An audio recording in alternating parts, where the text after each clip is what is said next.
Hospital में सबसे critical emergency कौन सी होती है? Cardiac arrest. अगर पेशेंट का हार्ट और ब्रीदिंग अचानक बंद हो जाए तो पहले कुछ मिनट सबसे महत्वपूर्ण होते हैं। अगर सीपीआर तुरंत और सही तरीके से शुरू नहीं किया गया तो पेशेंट सर्वाइवल की संभावना बहुत कम हो जाती है। इसीलिए एनएबीएच ने COP5 स्टैंडर्ड बनाया है, जो एंश्योर करता है कि हॉस्पिटल के हर एरिया में सीपीआर सर्विसेज अवेलेबल हो और यूनिफॉर्म तरीके से प्रोवाइड की जाए। आज की ट्रेनिंग में हम समझेंगे COP5 स्टैंडर्ड क्या कहता है, असेसर सीपीआर सिस्टम में क्या चेक करता है, हॉस्पिटल्स कौन सी कॉमन मिस्टेक्स करते हैं और हॉस्पिटल को COP5 कंप्लायंट कैसे बनाना है। COP5 क्या है? COP5 स्टैंडर्ड कहता है cardiopulmonary resuscitation services are provided uniformly across the organisation. इसका मतलब है हॉस्पिटल में कार्डियक अरेस्ट होने पर सीपीआर सर्विसेज हर एरिया में तुरंत उपलब्ध होनी चाहिए। COP5 के ऑब्जेक्टिव एलिमेंट्स। COP5 में मुख्य एलिमेंट्स शामिल हैं: CPR services availability at all times, defined roles and responsibilities during CPR, availability of emergency equipment and drugs, CPR event documentation, post-event CPR analysis, corrective and preventive actions. Assessor इन सभी elements को policies, crash carts, training records और CPR event documentation से verify करता है। Availability of CPR services. Hospital को ensure करना चाहिए कि CPR सर्विसेज 24/7 अवेलेबल हों। CPR प्रोटोकॉल इंक्लूड करना चाहिए: adult CPR, paediatric CPR, neonatal CPR, obstetric emergencies, where applicable, CPR protocol. Hospital को डॉक्यूमेंटेड CPR प्रोटोकॉल मेंटेन करना चाहिए।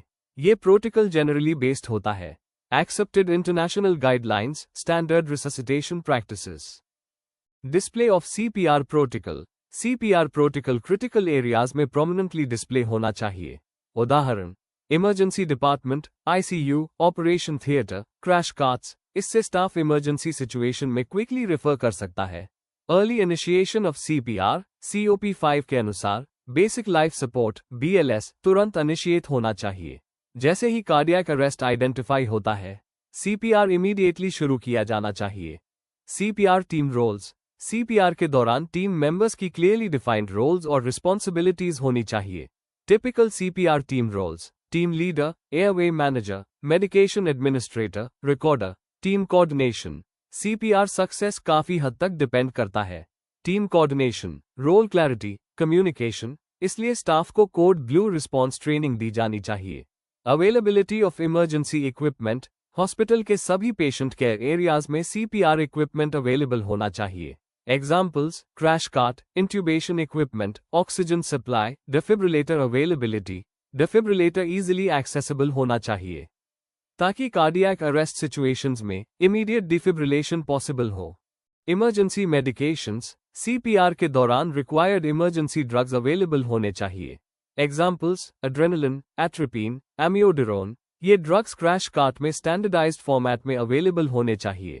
Areas where CPR equipment required. Emergency equipment केवल ICU या emergency में ही नहीं बल्कि अन्य एरियाज में भी होना चाहिए।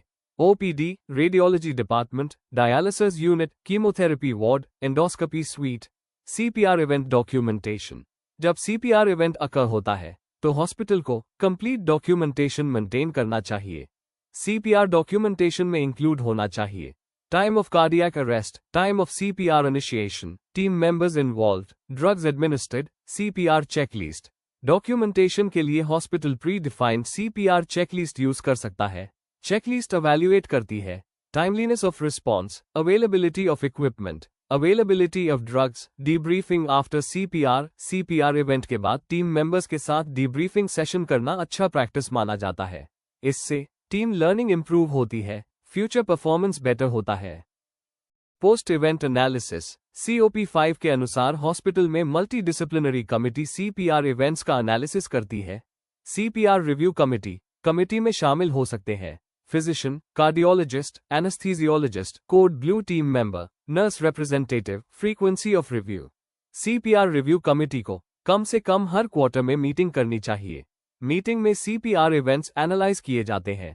CPR analysis focus. एनालिसिस में फोकस किया जाता है time of CPR initiation, team response time, equipment availability, quality of resuscitation. CPR outcome monitoring. Hospital को मॉनिटर करना चाहिए CPR success rate, patient outcomes, इससे क्वालिटी इंप्रूवमेंट अपॉर्चुनिटीज आइडेंटिफाई होती है। Corrective and preventive actions, CPR analysis के बाद hospital को implement करना चाहिए। Corrective actions, preventive actions, communication of findings, CPR review findings, CPR team members के साथ शेयर किए जाते हैं, स्टाफ ट्रेनिंग में इंक्लूड किए जाते हैं। ट्रेनिंग इंप्रूवमेंट, अगर CPR एनालिसिस में गैप्स आइडेंटिफाई होते हैं तो स्टाफ ट्रेनिंग प्रोग्राम्स मॉडिफाई किए जा सकते हैं, सिमुलेशन ड्रिल्स कंडक्ट किए जा सकते हैं। कॉमन एनसी इन COP5, COP5 में अक्सर ये नॉन कन्फॉर्मिटीज देखी जाती है।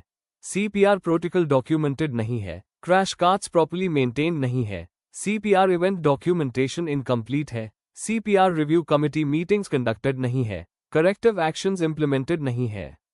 COP5 कंप्लायंट कैसे बने?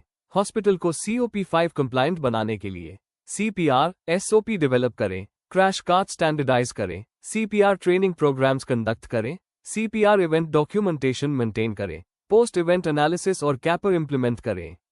इन स्टेप्स से हॉस्पिटल COP5 स्टैंडर्ड को इफेक्टिवली कंप्लाई कर सकता है।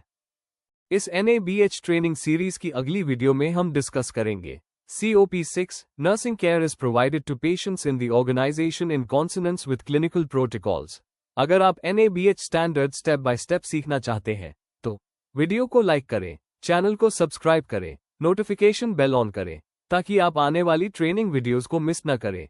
मेडी quality partners, your trusted NABH guide. धन्यवाद।